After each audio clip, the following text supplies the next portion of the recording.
Olá, pessoal, sejam bem-vindos. Continuando aqui no nosso tema direito tributário, nós entramos então nas fontes do direito tributário. Sabemos que fonte significa a origem de onde nasce a norma jurídica.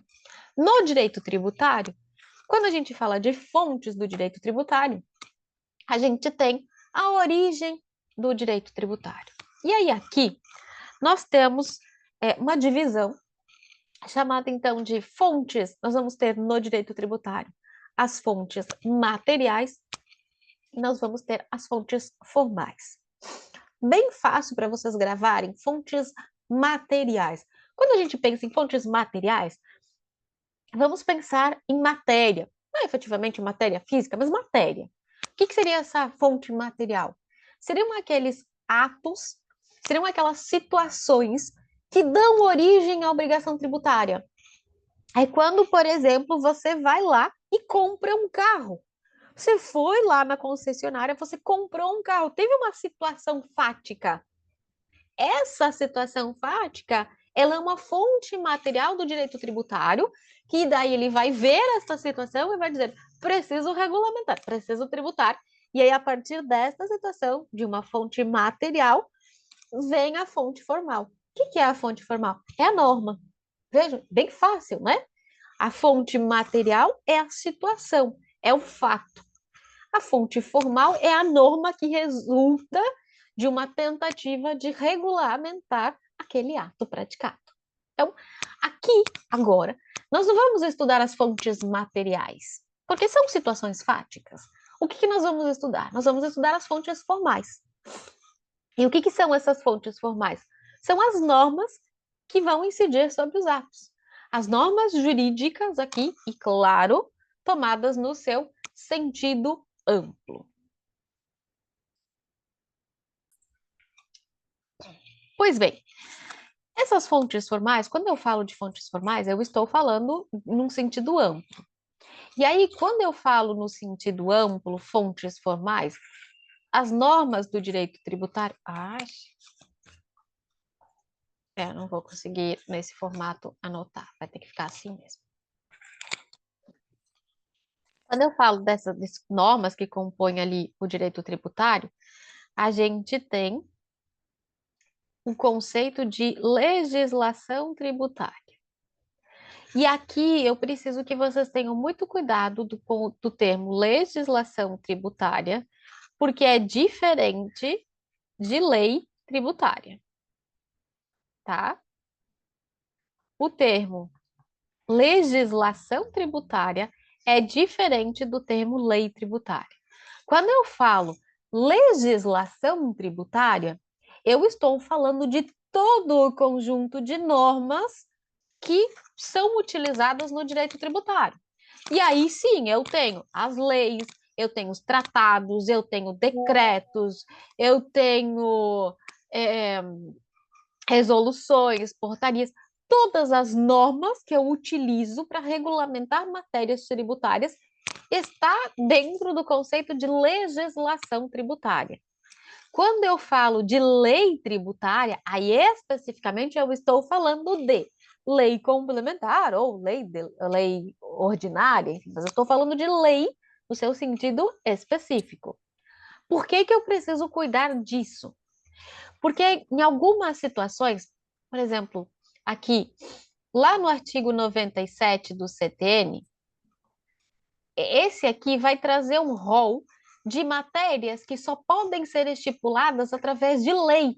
Ele vai dizer, lei disporá sobre.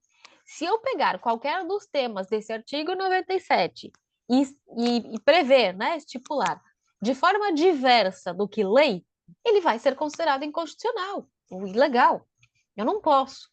Agora, nas matérias que não estão no 97, não está lá, não diz que precisa de lei. Para as matérias que não estão no 97, eu posso utilizar da legislação tributária, eu posso usar um decreto, por exemplo. Então, é importante a gente deixar bem diferenciada a questão de legislação tributária e lei tributária. Feita essa introdução, a gente passa a estudar as fontes do direito tributário, as fontes formais, né? As materiais a gente já viu, que são aquelas situações fáticas. As fontes formais, elas estão previstas basicamente do artigo 96 e no artigo 100. E aí a gente vai ter as chamadas fontes primárias e depois nós temos as chamadas fontes secundárias. Então, fontes primárias e as fontes secundárias ou também chamadas de complementares. Já vimos a diferença de lei. Falando das fontes principais, gente, dentre as fontes principais, lá do 96, nós vamos ter como fonte primordial e principal a Constituição Federal. Mas também temos as emendas à Constituição Federal, lei ordinária, lei complementar, decreto legislativo, lei delegada, medida provisória, decreto, resolução, tratados e convenções. E se vocês forem lá no artigo 59 da Constituição Federal, vocês vão ver que lá praticamente está trazendo as formas, as normas jurídicas que estão dispostas no artigo 59 da Constituição Federal. Então, vai estar lá, emendas complementares, lei ordinária, lei complementar. Então, as normas que estão previstas na própria Constituição, elas vêm aqui como fontes, para incluindo aqui tratados e convenções internacionais, enfim. Mas eu busco lá do artigo 59 a inspiração. Já as fontes secundárias, elas vão estar disciplinadas no artigo 100 do CTN. E aí eu vou ter os atos normativos, as decisões de órgãos singulares e coletivos, que são os órgãos colegiados, os órgãos decisórios, que a gente vai ver depois, as práticas reiteradas, os convênios. Então, a gente vai ter também as fontes secundárias. Mas primeiro, nós vamos estudar as fontes principais, fontes primárias aqui, começando pela Constituição Federal. Gente, Constituição Federal é a norma por excelência do direito tributário. É de onde se origina o direito tributário. Tá? Então, é na Constituição que nós vamos ter ali a origem do direito tributário, lá dos artigos 145 a 162, especificamente, Sistema Tributário Nacional, e depois lá, 195, a gente vai ter algumas regras quanto às contribuições. Mas especificamente ali do artigo 145 a 162, a gente tem ali a regrinha do Sistema Tributário Nacional. Então, a gente tem no texto constitucional a diretriz, né? A orientação para o exercício ali das competências tributárias, do poder de tributário do Estado, certo? Então, aqui a Constituição. E na Constituição, gente, diferente do que a gente possa pensar, a Constituição, ela não institui tributo. Não é função da Constituição instituir o tributo. Nossa, professora, então a Constituição faz o quê? Ela diz de qual ente é a competência para a instituição dos tributos. Então, ela vai dizer quem que vai ser. Por isso ela é chamada de matriz de todas as competências, porque é a partir do que ela estabelece que serão previstas as competências, os impostos, as contribuições, as taxas. Então, a própria Constituição, ela define essas competências. Tá? Então, vejam, ela não institui o tributo, não uso a Constituição para a instituição de tributos. Eu uso a Constituição para a definição das competências, para dizer quem é competente para instituir qual tipo de tributo. Ok? Então, é para isso que eu vou usar a Constituição. Além disso, é na Constituição que eu vou encontrar os limites ao poder de tributar. Como assim? Bom, sabemos que o Estado tem o poder de tributar. Sim, Estado, você pode tributar. Mas, vem a Constituição e diz assim, sim, ok, Estado, mas você não pode tributar livremente. Você não pode simplesmente sonhar com o tributo e estipular. Não. Você tem que respeitar algumas regras. Dentre essas regras, nós vamos encontrar os princípios, principalmente lá o princípio da legalidade, o princípio da anterioridade nonagesimal, o princípio da anterioridade de exercício, Então, a gente tem os princípios. Estado, você pode tributar, mas observe tais requisitos.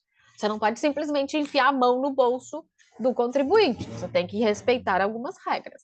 Então, a Constituição vem também para proteger o contribuinte, para limitar esse poder de tributar do Estado.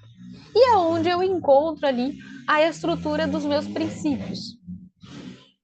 É onde eu vou encontrar os chamados princípios tributários. Já mencionei para vocês, princípio da legalidade, princípio da anterioridade, princípio da irretroatividade, da vedação ao confisco, o que mais?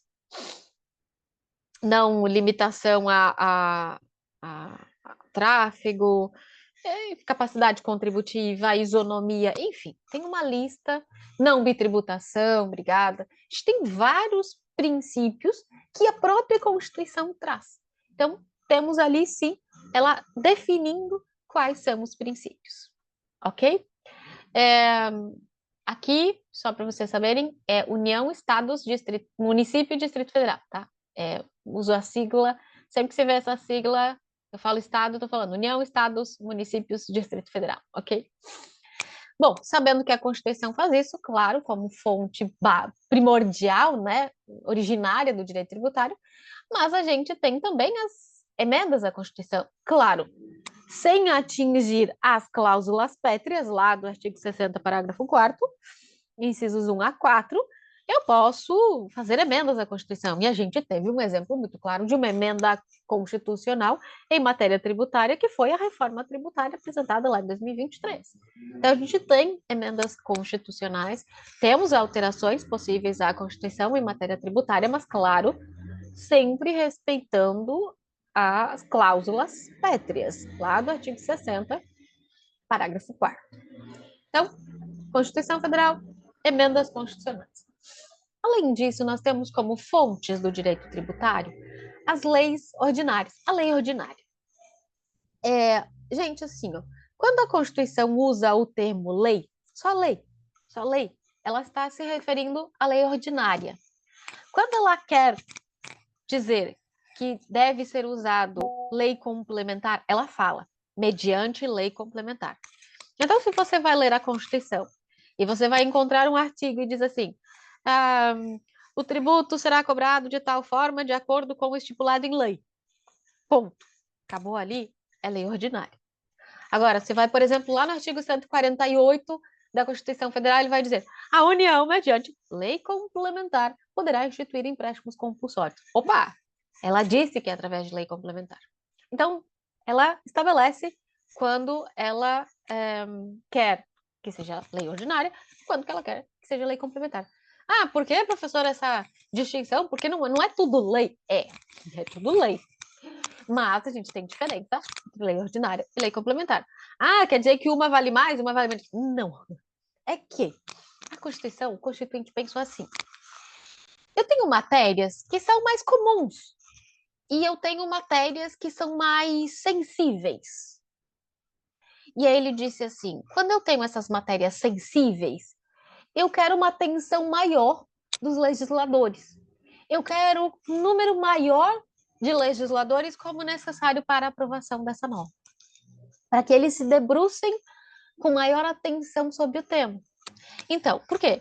A lei ordinária, você precisa de maioria simples para a aprovação. A lei complementar, você precisa de maioria absoluta. Qual que é a diferença? A diferença é essa aqui. Imaginamos que numa casa legislativa eu tenha 100 deputados. 100 deputados. Num dia de sessão, digamos que eu tenha 70 deputados presentes. 70 deputados presentes. Para aprovar a lei ordinária, se eu tenho 70 presentes, eu preciso de 36. A maioria mais um. Isso é para aprovar a lei ordinária. Maioria simples. Maioria dos presentes mais um. Metade de 70 é 35, 36. Eu aprovei a lei. A lei complementar, gente, eu preciso da maioria total mais um. Eu tenho 70, mas são 100. Então, para a aprovação da lei complementar, eu preciso de 51. É mais difícil, né? De 70 conseguir 51 do que 36. Então, a lei complementar tem essa diferença. Então, não quer dizer que uma tem hierarquia superior à outra. Não. Elas regulamentam matérias distintas e possuem quórum distinto para aprovação. Essa é a grande diferença. No direito tributário, qual é a lei que eu uso? Pois bem, vamos ver que a lei, por excelência do direito tributário, é a lei ordinária. Essa aqui. A regra no direito tributário é usar lei ordinária. E aí é onde eu tenho os conteúdos que devem ser previstos em lei, no artigo 97 do CTN, que nesse artigo também chama de legalidade cerrada, tipicidade fechada, estrita legalidade, porque o próprio artigo 97 vai dizer somente por lei. Somente por lei. Tá, somente por lei eu posso fazer o quê? Ah, somente por lei eu posso instituir ou extinguir tributos, a majoração e a redução de tributos, fixar alíquotas, definir base de cálculo, definir o sujeito passivo, as penalidades, o fato gerador, a exclusão, a suspensão e a extinção do crédito tributário. Então, o 97 vai trazer a lista de situações que eu preciso de lei. Eu preciso de lei para fazer estas situações. Sim, a gente vai ver quando estudarmos princípios tributários, que a gente estuda o princípio da legalidade, a gente vai ver que existe uma mitigação do princípio da legalidade e em algumas situações a Constituição permite que seja feito por decreto. Mas a regra é a lei, tá? Vou botar aqui do ladinho, que a lei é a regra, tá? Então, lei é a regra e regra é a lei ordinária, tá? Então, em regra é a lei ordinária. Por que eu estou reforçando essa questão de falar que é a regra? Que a gente já vai ver a exceção daqui a pouco, tá? Então, a gente vai ter uma exceçãozinha em relação à lei ordinária para instituição de tributos, para definição de alíquota, base de cálculo, enfim. Então, vejam que, de início, nós temos ali, efetivamente, a necessidade de lei para instituição destas circunstâncias. Mas nós vamos ter algumas exceções. Sabendo que existe a lei, nós temos na Constituição a existência, a previsão de existência da chamada medida provisória, lá no artigo 62 da Constituição Federal. Antes mesmo de haver previsão na Constituição Federal sobre a utilização de medida provisória em relação à matéria tributária, o STF já tinha entendimento de que a medida provisória poderia ser utilizada para instituir, majorar impostos. Tá? Então, o STF já tinha esse entendimento. Quando veio a emenda constitucional, se não me engano, de 2001, aí foi colocado de forma expressa na Constituição Federal, houve alteração lá do artigo 62, incluídos diversos parágrafos, e aí foi incluído a possibilidade de utilização de medida provisória para criar ou majorar impostos. Claro que o STF já permitia anteriormente, mas era baseado só em jurisprudência, e agora a Constituição estabelece. Só que daí, a Constituição, ela vem e diz assim, pode criar ou majorar impostos. E a gente sabe que impostos é uma das espécies de tributo. Aí a pergunta era, foi para o STF, eu só posso usar medida provisória para criar ou majorar em impostos ou as outras formas tributárias também? E aí o STF disse tudo. Então, tudo eu posso utilizar medida provisória, exceto porque é uma vedação da própria Constituição, eu não posso usar medida provisória para regular matéria reservada à lei complementar. Então, o exemplo, artigo 148 da Constituição, que diz: a União, mediante lei complementar, poderá instituir empréstimo compulsório. Eu posso usar medida provisória para instituir empréstimo compulsório? Não. Por quê? Porque é matéria reservada à lei complementar.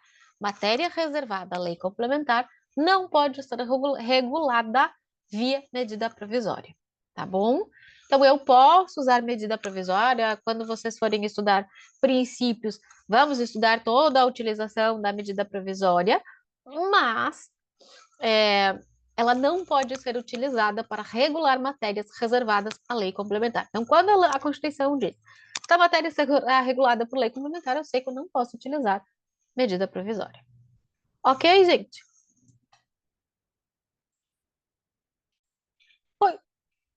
Pois bem, falando então de lei ordinária, de medida provisória, a nossa próxima fonte do direito tributário são os decretos. Gente, é assim, o decreto é a função primordial do decreto é complementar a lei. Então, um decreto, ele vai ser utilizado para complementar, para esclarecer, para aclarar uma previsão legal, algo que está disciplinado em lei. Então, o decreto, ele sempre vai servir com esta finalidade, regulamentar, explicar, interpretar o conteúdo da lei. A regra do decreto é não inovar no ordenamento jurídico. A gente tem no direito administrativo, e se vocês já estudaram, vocês viram, mas no direito administrativo, lá no artigo 84, perdão, é o 6. 84 fala dos decretos. O 84.6 da Constituição Federal, 6 da Constituição Federal, lá nas alíneas, ele vai trazer a tal da figura dos chamados decretos autônomos. Então, os chamados decretos autônomos. Ou também, se vocês autônomos. Esses decretos autônomos são aqueles que inovam no ordenamento jurídico.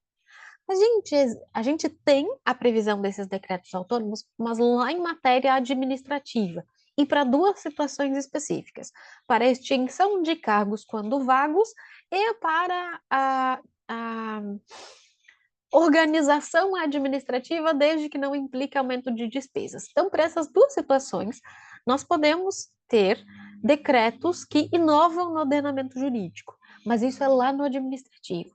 Em matéria de direito tributário, nós não temos a figura dos decretos autônomos, não existe. Então, no direito tributário, os decretos sempre serão utilizados para regulamentar o conteúdo das leis. Então, o que vai acontecer? Qual vai ser a regra? Não, eu vou usar decretos para veicular ou instituir os regulamentos. Então, vem a lei, e ela institui o imposto de renda, porque lembra que a Constituição não institui tributo. O que a Constituição faz? A Constituição diz: União, você poderá instituir imposto de renda. Aí a União pega a lei e institui o imposto de renda com todos os requisitos que a lei exige. O 97 lá exige. Colocou todas as regrinhas. Só que a lei, ele estabeleceu aquelas regras dispostas, mas a lei não disse como que eu faço para declarar o meu imposto de renda. E aí eu vou usar um decreto, né? Eu posso usar um decreto trazendo o regulamento do imposto de renda. E aí esse decreto vem e diz assim: olha, para declarar o seu imposto de renda, você precisa baixar o aplicativo no site, preencher dessa forma, enviar até tal data. Então, tudo isso, esse complemento da lei, vem por meio de decreto, certo? Mas essa é a função básica. Mas nós temos, e vamos ver mais adiante, quando estudarmos princípios, e aí vamos ver o princípio da legalidade, nós vamos ver que existe a tal da mitigação da legalidade, chama mitigação do princípio da legalidade. O que é esse princípio? O princípio da legalidade diz que eu sempre preciso de lei. Esse é o que diz o princípio da legalidade. A mitigação, o princípio da legalidade, diz que em algumas situações eu posso usar decreto no lugar da lei. Por exemplo, algumas alíquotas, a gente vai ver futuramente, de alguns impostos, elas podem ser alteradas por meio de decreto. Um exemplo, imposto de importação. O imposto de importação pode ter suas alíquotas alteradas por meio de decreto. A gente vai entender mais a fundo, mas em regra, por que eu tenho essa mitigação? Imagine que todo mundo está comprando matéria importada porque o imposto de importação está muito barato, então estão comprando matéria importada e o mercado nacional vai quebrar. Aí vai lá o governo e aumenta o imposto de importação. Se ele tiver que fazer por lei e respeitar os demais princípios, vai demorar. Até lá o mercado interno quebra. Então, permite-se nestas situações mais necessárias que, por meio de decreto, se faça a alteração dessas alíquotas. Mas é uma mitigação e são nas exceções que a própria Constituição traz. Os decretos também podem versar sobre matérias que não estão reservadas à lei. Então, por exemplo, eu vou lá no artigo 97, o 97 do CTN. Lá eu tenho uma lista do que precisa de lei. Se eu quero tratar de uma matéria que não está prevista na lei, eu vou tratar por decreto. Por exemplo, definição de obrigações acessórias, como eu apresento uma declaração, atualizar base de cálculo com índices oficiais, pode ser por decreto, está lá 97, parágrafos 1º e 2º, estabelecer prazo de pagamento do tributo. Então, eu posso, em algumas situações, utilizar decreto, nas exceções previstas pela própria lei, tá? E aí, então, o decreto, ele acaba sendo também uma fonte. E aí, gente, eu uso o decreto como fonte do direito tributário, mas muitas vezes eu tenho lá também a possibilidade, chama decreto, regulamento, é basicamente a mesma coisa, mas eu vou ter ainda dentro da legislação tributária as instruções normativas, as portarias, enfim, resoluções, são várias normas que eu posso utilizar dentro de legislação tributária, mas aqui os decretos têm uma função específica em relação à regulação de matéria tributária, ok? Então, decretos também. Nós temos a lei delegada. A lei delegada ela está disciplinada lá no artigo 68 da Constituição. O que é a lei delegada? Vocês vão ver que não faz. Que hoje em dia, depois da previsão das medidas provisórias, não faz mais sentido a existência da lei delegada, mas ela está na norma e a gente fala dela. Se um dia algum presidente quiser usar, ele pode. Mas o que é a lei delegada? A lei delegada é o seguinte: quem detém o poder de legislar é o poder legislativo. Então, de fazer leis é o poder legislativo. É ele, função típica do poder legislativo. Digamos que o presidente, ele quer editar uma norma, ele quer fazer uma lei sobre um determinado assunto. E ele quer que seja por lei, porque o ordenamento jurídico, a Constituição exige que seja lei. O que ele faz? Ele manda um pedido lá para o Congresso, dizendo: eu gostaria que vocês me delegassem a função de legislar. Eu queria legislar sobre esse tema. E aí o Congresso decide, enfim, e aí eles autorizam o presidente a legislar sobre aquele tema. Como que o presidente vai legislar? A lei delegada. Tá? É porque foi delegada pelo Poder Legislativo. Mas, gente, se ele pode regular esse tema através de lei, de medida provisória, para que ele não precisa pedir para ninguém só fazer, ele vai fazer lei delegada para quê? Vai pedir para o Congresso para quê? Então, com a existência das medidas provisórias, a gente não tem a figura mais da lei delegada, mas ela está prevista na Constituição, existe. Se algum chefe do executivo quiser utilizar, ela tem previsão constitucional. Eu coloquei aqui só um quadrinho, esse quadrinho aqui é o quadrinho dos impostos, tá?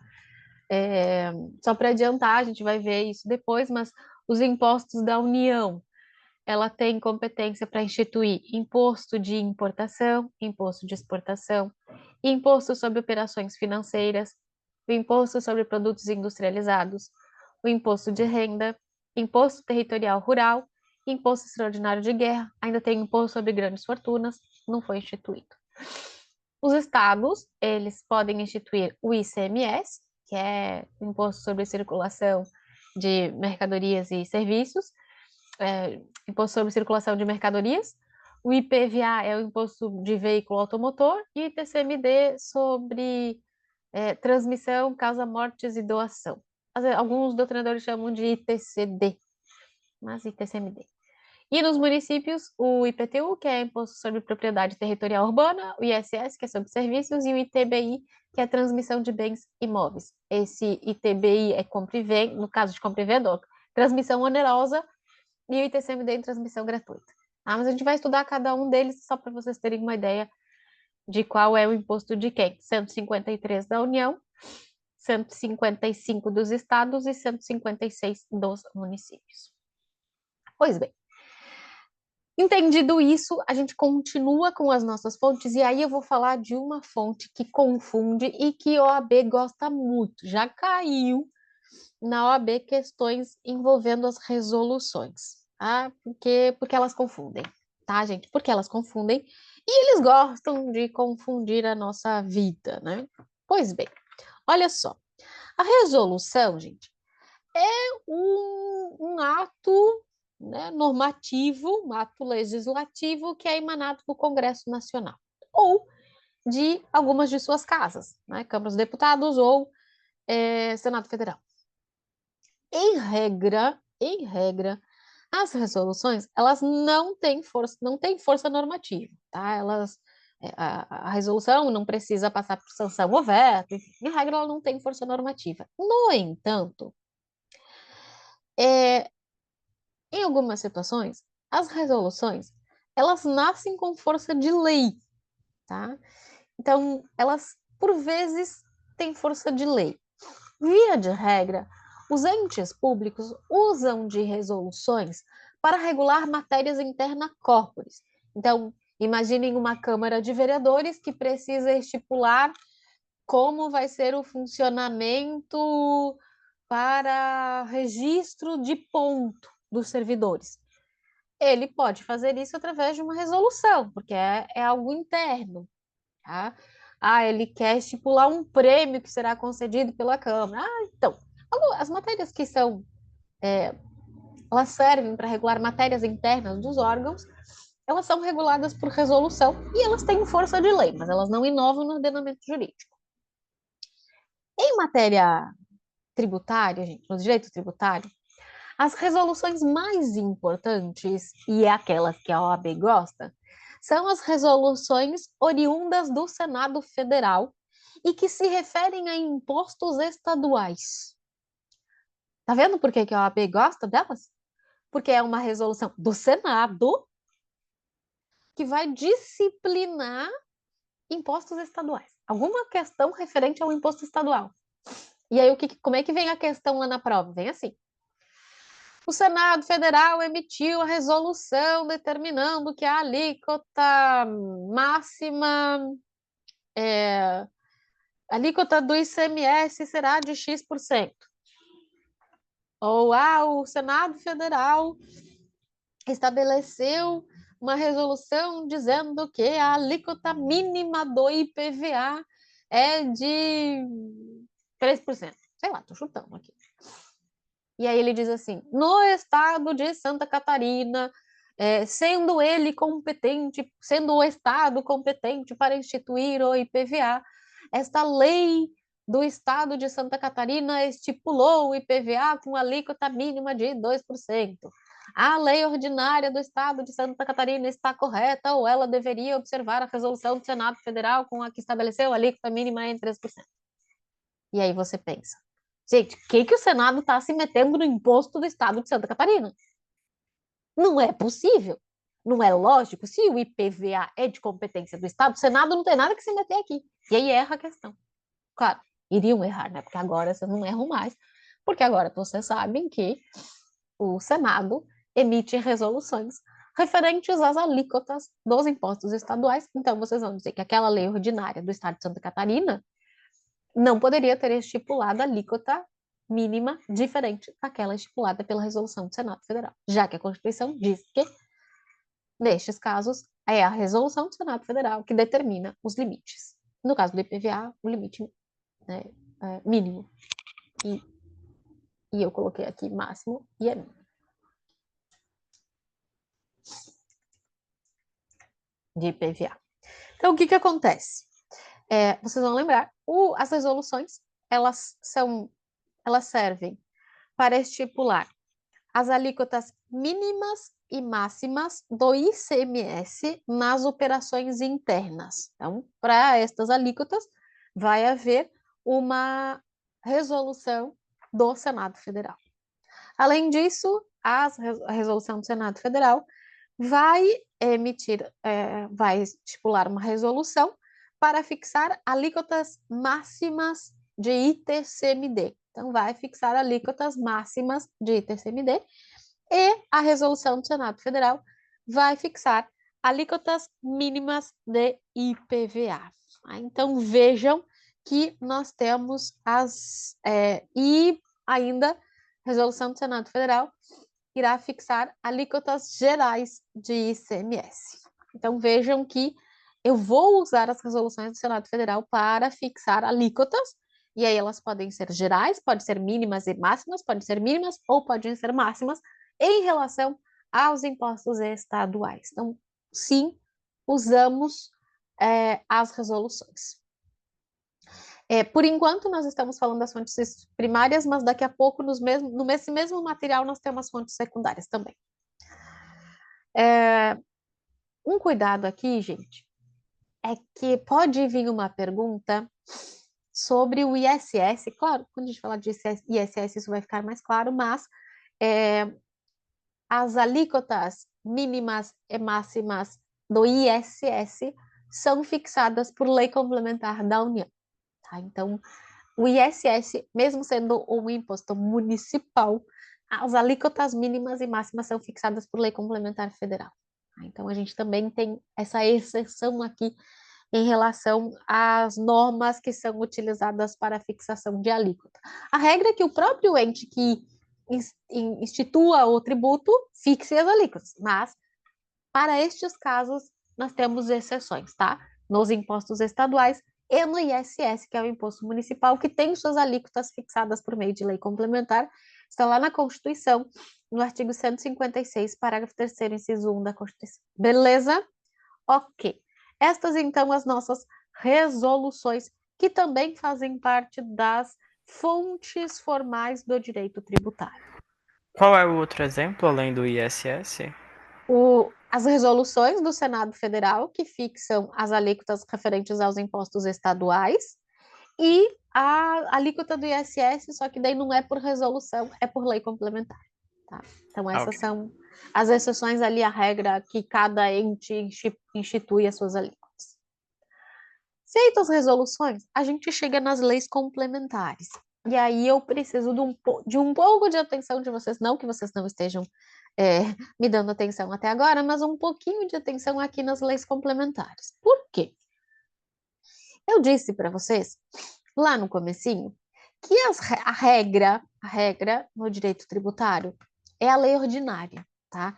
É a lei ordinária. Então, lá, e aí previsto no artigo 97 da Constituição Federal, eu vou usar a lei ordinária como lei regra do direito tributário. No entanto, em algumas situações, a Constituição estabelece que a matéria deve ser regulada por meio de lei complementar. E ela vem e ela estipula. E aí nós temos quatro tributos que a Constituição fala que é por meio de lei complementar. Quais são esses tributos? A gente tem aqui, ó. Empréstimo compulsório. Então, lá no 148 vai dizer: a União, por meio de lei complementar, poderá instituir empréstimo compulsório. O imposto sobre grandes fortunas é de competência da União, que somente pode instituir por meio de lei complementar. Está lá. Ah, professora, mas não acabou esse? Ainda pode instituir? Pode. Na hora que a União quiser, ela pode instituir.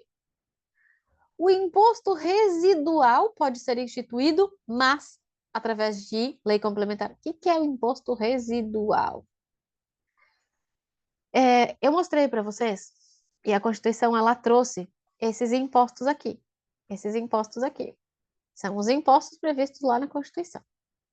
Só que imaginem que a União ela queira quer instituir imposto sobre uma situação diferente. Por exemplo, se ela quisesse instituir imposto sobre aeronaves e embarcações, que eles não são incluídos no IPVA. Se ela quisesse criar esse novo imposto, como que ela teria que fazer para criar esse novo imposto? Por meio de lei complementar, porque seria um imposto residual. É de competência da União. A União, vendo uma nova situação, ela pode criar um novo imposto, mas aí esse imposto, chamado residual, ele somente pode ser instituído mediante lei complementar. E a contribuição social residual, que é a mesma coisa, só que no lugar de imposto é contribuição social. A União quer criar uma nova contribuição, tem que ser por meio de lei complementar. Ok, isso daqui não gera muitas dificuldades, sabemos que para essas 4 situações, a Constituição define que tem que ser por lei complementar. E aí, nós temos a tríplice função da lei complementar, prevista lá no artigo 146. E é isso aqui é importante que vocês façam leitura posteriormente, tá? O que diz o artigo 146? Ele diz que lei complementar será utilizada para dispor sobre conflitos de competência. Dispor sobre conflitos de competência. Gente, nós temos aqui um problema. Por quê? Quando a gente estudar competência tributária, nós vamos ver que a própria Constituição já disse, ela estipulou quem é competente para o quê. Então, não tem como haver conflito de competência. Na verdade, eu posso ter um conflito na interpretação de uma norma referente à aplicação ou à incidência de um tributo, mas não em relação à competência. Por exemplo, digamos que eu tenho lá a divisa do município A e do município B, e eu tenho um imóvel localizado aqui. Eu tenho conflito de competência? Não. Eu tenho um conflito para saber para qual município eu vou pagar o IPTU. Quando eu decidi onde essa casa está localizada, eu sei para qual município eu pago o IPTU. Então, em regra, os doutrinadores falam muito isso, eu não teria um conflito de competência, mas um conflito numa situação prática para decidir para quem eu recolho o tributo, qual o tributo incidente sobre aquela situação, por exemplo, será que incide ISS ou incide ICMS? Mas eu não tenho conflito, eu preciso definir do que se trata a situação fática, aquela situação fática. É uma prestação de serviço ou é uma circulação de mercadorias? Quando eu decido o que é, eu sei de quem é a competência. Mas, de qualquer forma, vocês vão lembrar que lá no 146, a Constituição fala que compete à lei complementar, se houver necessidade, dirimir conflitos de competência. Poderia surgir, talvez, tenho lá o município A e o município B. E aí pego um trechinho daqui, esse aqui é o município A, e um trechinho daqui e formo aqui o município C. Daí eu quero saber qual regra eu vou aplicar, quais situações eu aplico aqui para o C. Novo município oriundo de desmembramento aqui de parte de território do A e do B. Então, nessas situações, eu poderia utilizar, então, quando havendo um conflito de competência, eu usaria, então, a lei complementar para dirimir esse conflito de competência. Além de estabelecer, dirimir ali possíveis conflitos de competência, eu uso a lei complementar, e também estipulado lá no artigo 146, para regular as limitações constitucionais ao poder de tributar. É quando a Constituição estabelece necessidade ali de explicar um conceito constitucional, um princípio, uma imunidade, quando eu não tenho normas autoaplicáveis. E aí eu preciso de uma lei complementar para explicar aquele conteúdo da norma constitucional. O mais importante que eu quero que vocês olhem lá na Constituição é isso daqui, tá? É isso daqui. O artigo 146, 3, a linha A. Por quê? Porque a gente viu que o artigo 97 é a regra para definição dos elementos do tributo.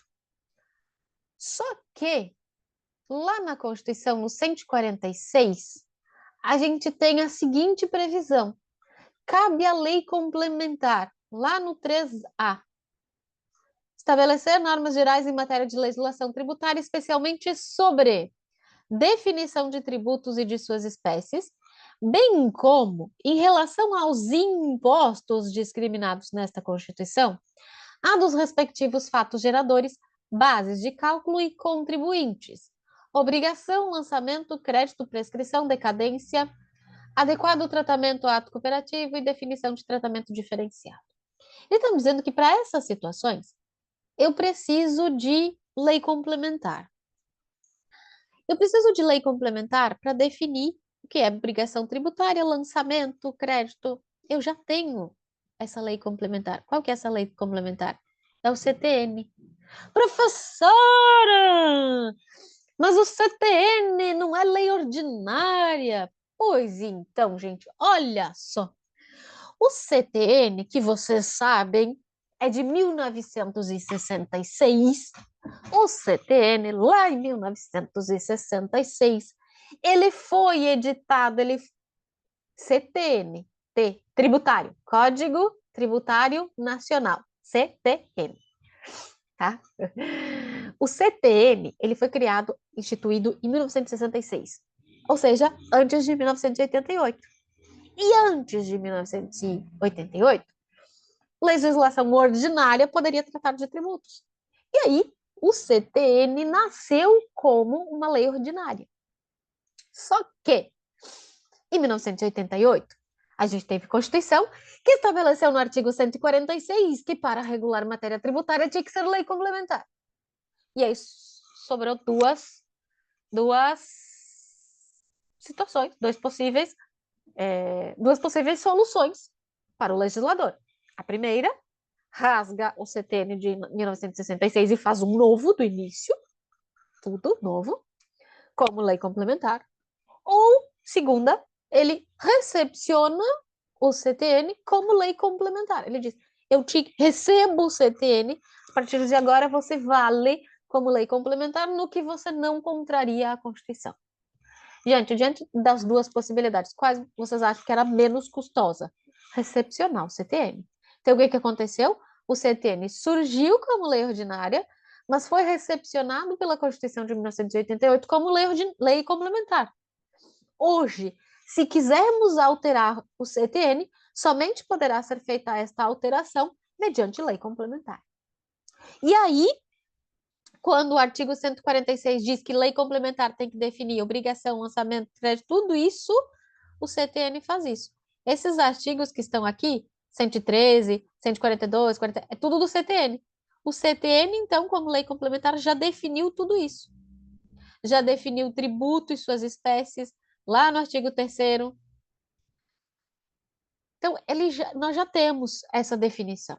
O que nós temos que cuidar é porque, em relação aos impostos previstos na Constituição, os impostos previstos na Constituição, em que pese o 97 diga que lei ordinária para instituir ou extinguir tributo, os impostos somente podem ser instituídos por lei complementar. Então, impostos é lei complementar. Você tem que cuidar isso. Por quê? Você vai pergunta: o município de Florianópolis resolveu, por meio de lei ordinária, instituir a taxa de preservação ambiental, estipulando que a alíquota, o faturador, tudo isso na lei ordinária. Você vai perguntar: o município de Florianópolis agiu corretamente ao utilizar lei ordinária para a instituição de taxa? O que você vai responder? Sim, agiu corretamente. Por quê? Qual o fundamento? Artigo 97 do CTN.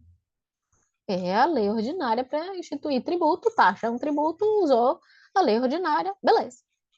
Mas se a pergunta, no lugar de taxa, dissesse que instituiu IPTU mediante lei ordinária, a resposta seria: continuaria sendo correta? Não. Por quê? Porque imposto, IPTU é o imposto, está previsto na Constituição, tem que ser lei complementar. Então, para Florianópolis, veicular regras sobre o IPTU somente por lei complementar. Então, cuidem dessa linha A aqui em relação aos impostos. Então, em relação única e exclusivamente aos impostos. Os demais segue a regra que é lei ordinária 97 do CTN. Tá? Então, veja, a regra é usar lei ordinária para definir o fato tirador, base de cálculo, contribuintes, né, que é o sujeito passivo dos tributos. A regra 97 do CTN. Vou colocar aqui. Regra. Eu vou botar o artigo aqui junto. 97 do CTN. Essa é a minha regra, tá? No entanto, a gente tem a exceção, lá do 146.3a, para os impostos. E impostos tem que ser feita por lei complementar.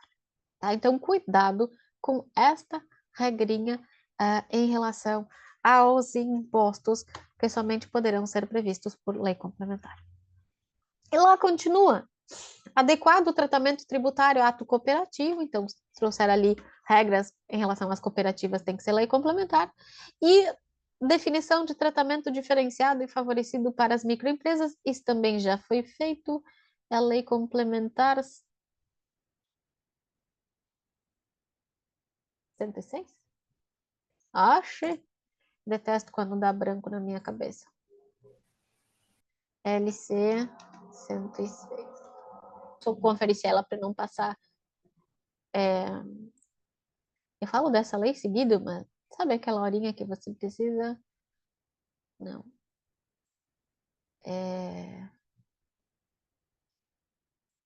Não vou falar lei errada. MEPP. Mais fácil, né? 123 de 2006. Olha, eu tava trocando os números, gente. Oxi. Tava trocando os números. 123, eu tava dizendo... 123 de 2006 é a lei complementar que trata sobre as microempresas e empresas de pequeno porte. Então, a gente tem já esta lei complementar estabelecendo a regra aqui do artigo 146D. Isso eu vou usar lei complementar. Vocês estão vendo por que é importante a gente saber isso? Se você está ali no seu município e eles resolvem instituir, alterar um tributo, enfim, um imposto, e fizerem por meio de lei ordinária, está errado. Não vale. Tem que ser por lei complementar. Se eles fizerem uma instituição de uma taxa por lei ordinária, aí pode, não tem problema nenhum. Ok? Então, cuidem só essa observaçãozinha em relação aos impostos, que daí precisa ser por lei complementar. Tá? Nos demais casos, pode ser a lei ordinária, tá bom? Então, essa é a nossa regrinha aqui em relação à lei complementar. Continuando, a gente tem aqui a...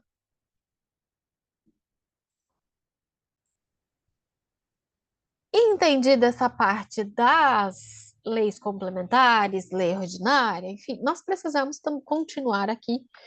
E nossa próxima fonte são os tratados e convenções internacionais. Então, a gente, sim, usa como fonte de direito tributário os tratados e convenções internacionais. Por quê? Porque o Brasil, ele tem diversos tratados. O Brasil, ele negocia com outros países, e aí vem a ideia ali de mundo global, e aí ele se relaciona com diversos países, e nessas relações são estipuladas regras. Essas regras com outros países são estipuladas através de tratados, convenções internacionais. Aí, quando vocês estudarem direito internacional público, vocês vão ver que tratado e convenção é sinônimo, enfim. Mas eu uso tratados e convenções internacionais. E aí, vem no artigo 98 do CTN a previsão de a possibilidade de uso de tratados internacionais ou de que tratados internacionais sirvam como fonte do direito tributário. Primeiro, o que diz o artigo 98? Lá no 98 vai dizer o seguinte: os tratados e as convenções internacionais revogam ou modificam a legislação tributária interna e serão observados pela lei pela que lhe sobrevenha. Esse artigo 98, ele tem um pequeno problema. Por quê? Como que funciona um tratado internacional? Vou fazer um parênteses aqui só para vocês terem uma ideia. Se vocês já tiveram essa aula, vocês reforçam ali o que vocês já tiveram. Mas como é que funciona para assinar um tratado internacional, fazer um tratado internacional? Bom, primeiro o presidente decide que ele quer fazer um tratado com, vamos imaginar, Itália, né? Ele quer fazer um tratado com a Itália para que possa vender mercadorias lá para a Itália. E aí, quais seriam as regras? Aí o presidente vai lá para a Itália, conversa lá com o representante lá da Itália, presidente, enfim. E aí eles começam a fazer essas negociações, as rodadas de negociações. Podemos fazer assim? Vão negociando, até que eles chegam num consenso, num texto final, tá? E aí ele assina esse documento. Professor, então o presidente assinou, já está valendo? Calma, ele assinou. Assinou, beleza. Aí ele assinou lá na Itália. Aí ele volta com o tratado, parte do braço, assinadinho, e ele volta. Então agora já está valendo. Ainda não, calma. Quando ele volta, esse tratado precisa virar lei, né? Porque a Constituição, lá no artigo 59, não fala tratado internacional. Ela fala de lei ordinária, lei complementar, emendas constitucionais, sabe? Ele fala ali das normas jurídicas existentes no ordenamento jurídico brasileiro, tem tratado. Então, o que ele chega aqui no Brasil com o tratado baixo, o que ele tem que fazer? Ele tem que encaminhar para o Poder Legislativo, para referendo do Poder Legislativo. E aí o Poder Legislativo recebe, analisa, faz as votações, e aí ele viu tudo certinho, ele diz para o presidente, ok, pode fazer valer o Tratado Internacional. Daí o presidente vai lá e ratifica. Ratifica é quando ele finalmente se compromete em âmbito internacional, e aí ele publica um decreto dizendo que aquele tratado agora deverá ser observado por todas as pessoas, né, no ordenamento jurídico brasileiro, e aí ele publica o decreto, e aí aquele decreto foi internalizado.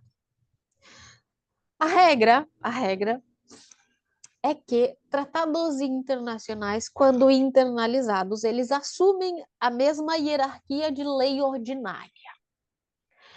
E aí o artigo 98 fala que o tratado internacional revoga a lei interna. Gente, para revogar uma lei, só outra lei igual. Então, o termo correto que deveria estar no 98 não é revoga, mas suspende.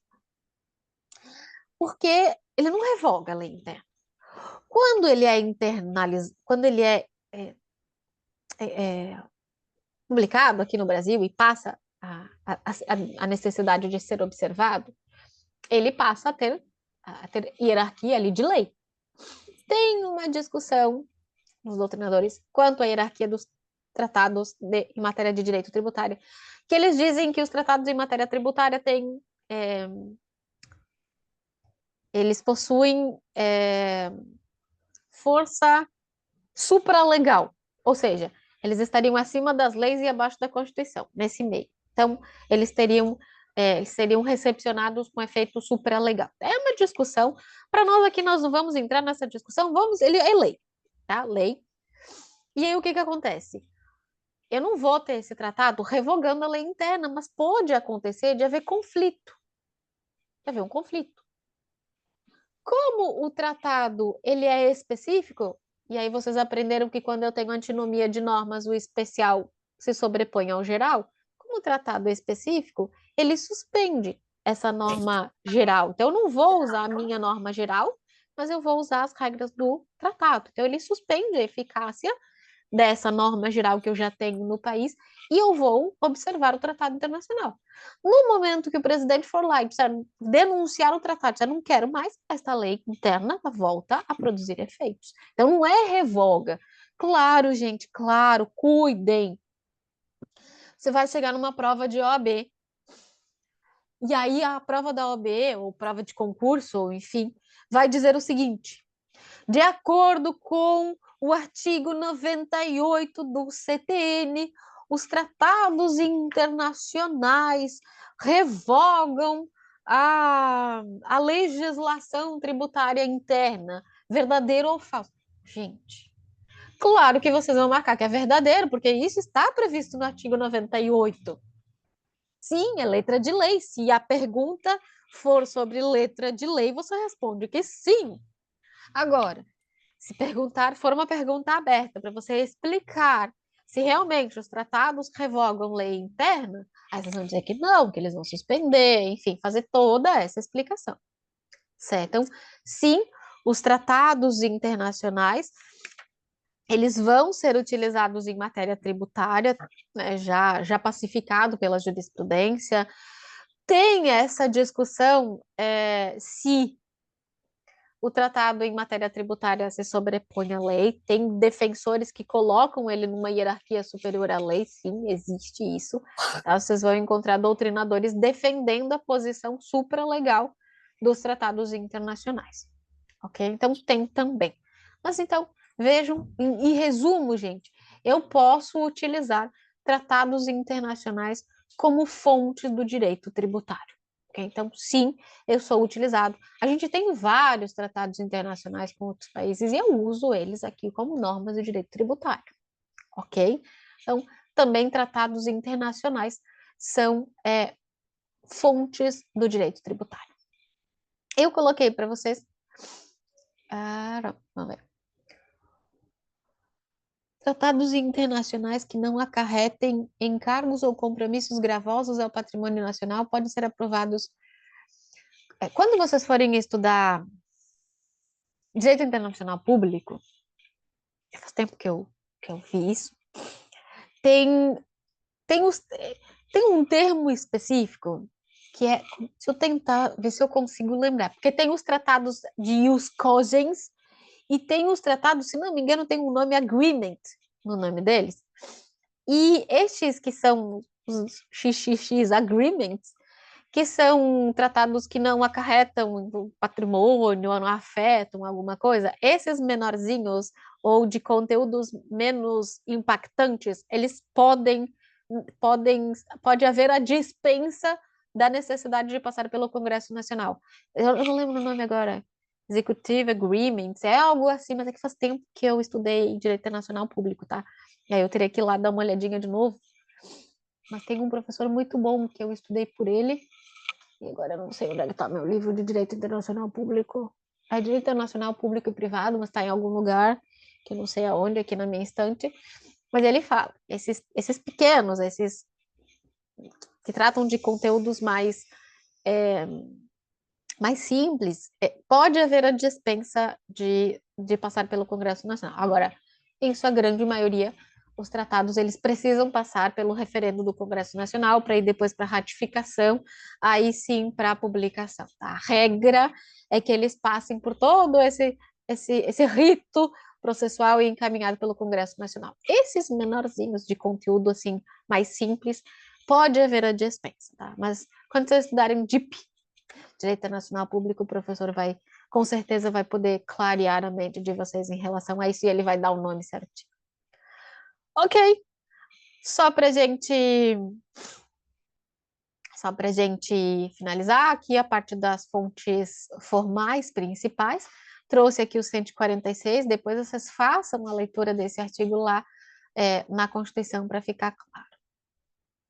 Ok?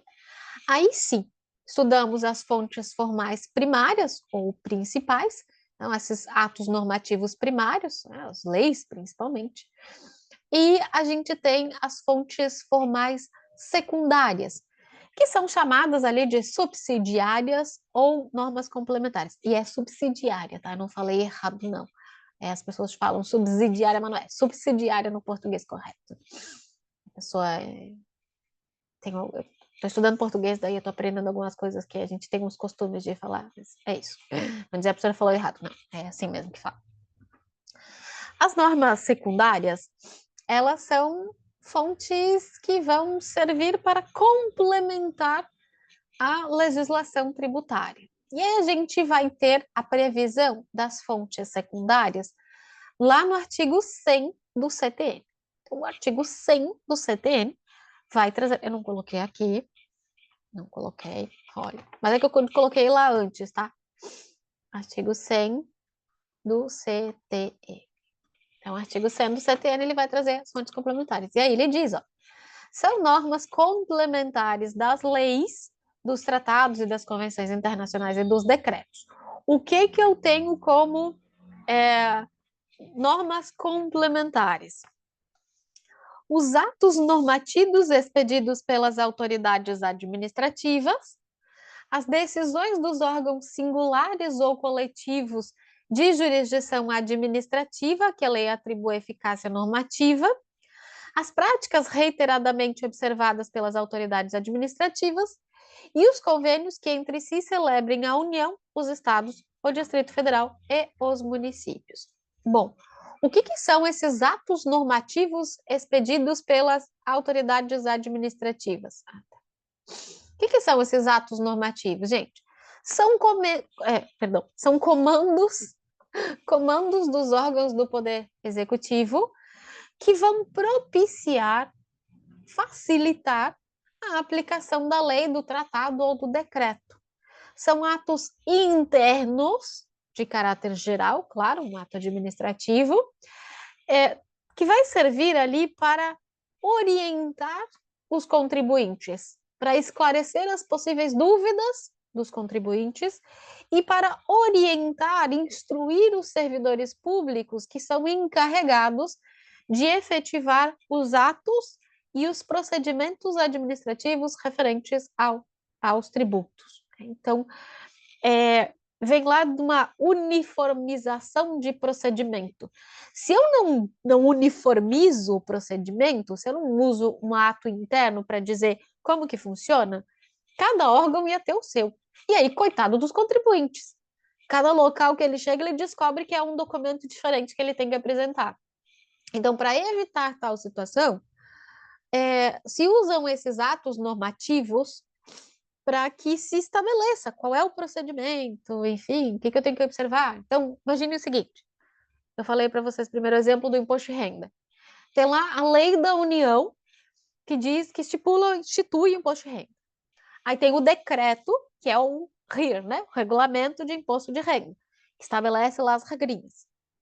Aí quando chega essa declaração, não, ela é tranquila, é só porque a gente está começando, depois vai ficando fácil, fica tranquilo. É só o comecinho que parece difícil, mas conforme a terceira, quarta aula, você já sabe, você já tá tudo muito fácil. Fica tranquilo. Imagina, então você tem lá a lei do imposto de renda, aí você tem o regulamento do imposto de renda, tá bom? Que diz que o contribuinte em tal data, até final de abril, maio, abril, enfim, tem que apresentar a declaração do imposto de renda, tudo isso, os prazos estão previstos no regulamento. E aí eu tenho lá a pessoa, o servidor que trabalha lá na Receita Federal.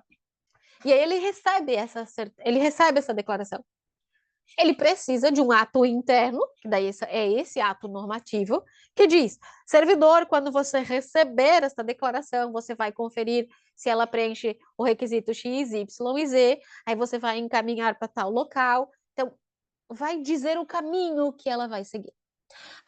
Se faltou algum documento, você vai pedir para o contribuinte e vai dar um prazo de X dias para eles.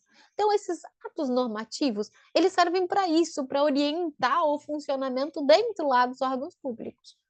Então, vai ser uma portaria, uma instrução normativa, vai para eles saberem também como que eles têm que fazer quando eles recebem essa documentação. Então, esses atos normativos, eles servem também, só que eles não inovam, tá, gente? Não vai substituir a lei. Ele vai ser usado aí para esclarecer alguma coisa dentro da própria administração. Além disso, as decisões dos órgãos singulares ou coletivos. Órgãos singulares ou coletivos são os órgãos julgadores. Por exemplo, no município, você recebeu o carnê do IPTU. Aí você olhou, abriu o carnê, está o dobro do preço que você pagou no ano anterior, você vai olhar o valor do imóvel, base de cálculo, é valor venal do imóvel, e eles colocaram o dobro do preço. Não vale isso. Você vai pagar assim, sem questionar? Não, você vai questionar. Você vai apresentar lá uma impugnação ao valor do IPTU que foi lançado. E aí a pessoa lá responsável vai decidir. E aí, imaginem que ele decida por manter aquela decisão. Dizer, não, você tem que pagar dobrado mesmo. Você vai fazer o quê? Você vai apresentar recurso. Então, E aí, o seu recurso vai para um órgão colegiado. Por exemplo, aqui em Joinville chama Jurate, Junta de Recursos Administrativos Tributários. Depois a gente vai, no processo administrativo tributário, a gente vai estudar. Então, mando para lá. Então, tanto as decisões dos órgãos singulares quanto dos órgãos coletivos, quando a lei disser, olha, dos recursos julgados pelo, por exemplo, CARF, que é o órgão colegiado da Receita Federal, as decisões do CARF terão eficácia normativa. Se a lei diz isso, todas as vezes que o CARF decide, eu tenho eficácia normativa. Se a lei não diz nada, não tem. Porque aqui diz as decisões que a lei atribua eficácia normativa. Além das decisões desses órgãos julgadores, que servem de fontes, a gente tem as práticas reiteradas das autoridades. O que são práticas reiteradas? Costume. Imagine que todo dia, você chega lá para prestar informações sobre um determinado tributo e você faz isso 10 anos, e 10 anos é no formulário A. Aí, num dia, você chega lá e entregou o formulário A, porque é uma prática reiterada que seja o formulário A, e aí ele diz, não, não vou receber, você perdeu, vai pagar a multa, porque agora é formulário B, né? Gente, se eu tenho uma prática reiterada, que é um costume, ele deve ser utilizado pela administração e ele vai valer como fonte também do direito tributário. Então, os costumes também ali, ó, as práticas reiteradas, elas são fontes do direito administrativo e são fontes também do direito tributário. E, por fim, a gente tem os convênios, né? Os convênios que entre si celebrem a União, Estado, Distrito Federal e que podem estipular ali determinadas regras. Então, o que acontece? A União, os estados, Distrito Federal e os municípios, através das suas administrações tributárias, eles podem celebrar convênios para executar as suas leis, tá?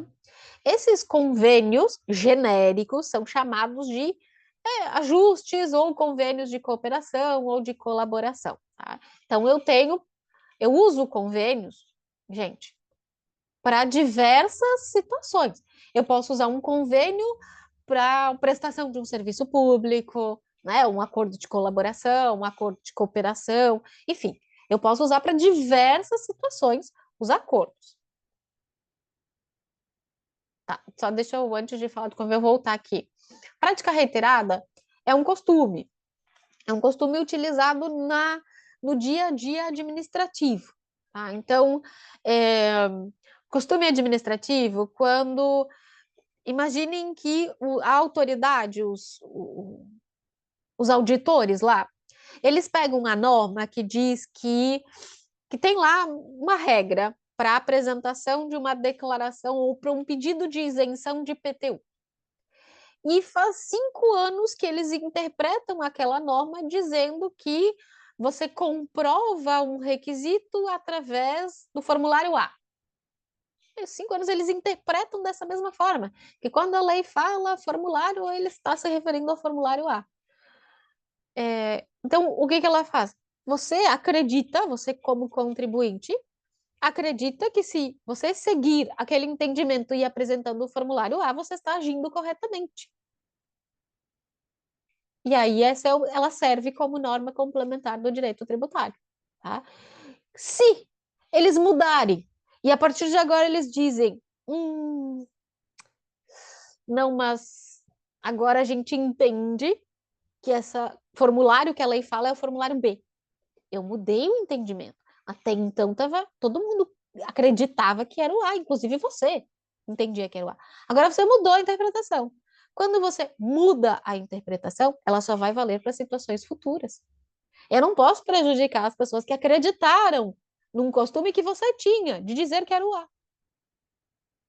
Ok? Não sei se ficou mais claro agora essa questão de prática reiterada.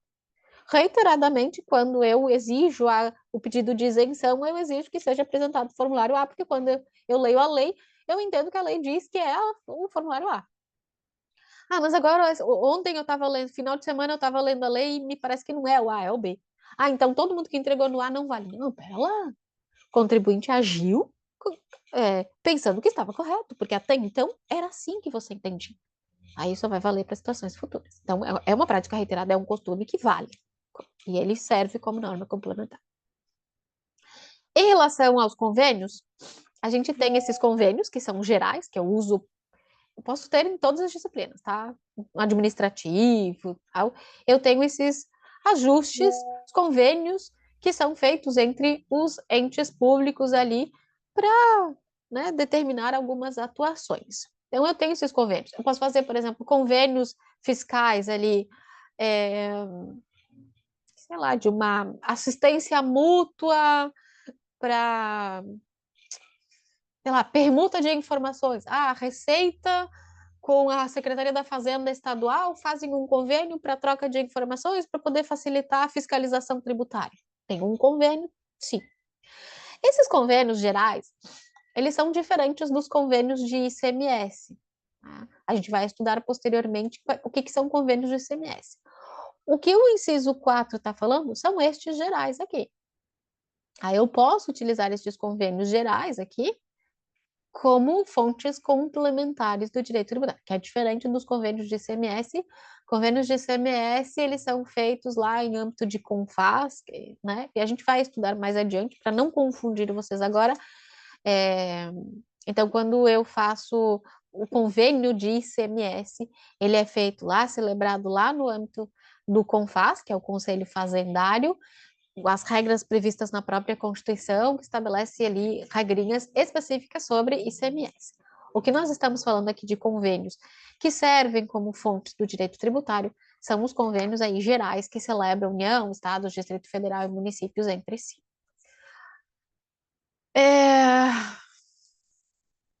Aqui no artigo 100, mas eu comecei já, no artigo 100, no parágrafo único do artigo 100, deixa eu colocar aqui para vocês. Artigo 100, no parágrafo único. No parágrafo único diz: a observância das normas referidas nesse artigo exclui a imposição de penalidades, a cobrança de juros de mora e a atualização do valor monetário da base de cálculo. Então, se você apresentou no formulário A, e aí o ator fazendário diz assim, não, era no formulário V, como você apresentou no A, vou te multar. Se era uma prática reiterada, você não vai ser penalizado, porque você acreditava que estava agindo corretamente. Então, se você praticou um ato observando essas regras do artigo 100, você praticou de forma correta e, de acordo com o parágrafo único, você não vai ser submetido a essas penalidades. Gente, vejam que até agora a gente não trouxe aqui jurisprudência e doutrina, que eles estão falando de fontes, né? Eles vão servir, sim, a jurisprudência e a doutrina, mas ela não é formalmente, eles não estão formalmente previstos aqui como fontes, mas sim, eu vou utilizar para interpretar, para auxiliar no auxílio da interpretação da norma tributária. Então, sim, eu vou usar também doutrina e jurisprudência, mas ela não vem aqui nem como fonte principal, ela não vem citada no CTN, e ela não vem também como nem a doutrina e nem a jurisprudência no artigo 96 e nem no artigo 100. Mas eu vou usar, sim, doutrina e jurisprudência para interpretar, para complementar a interpretação da legislação tributária.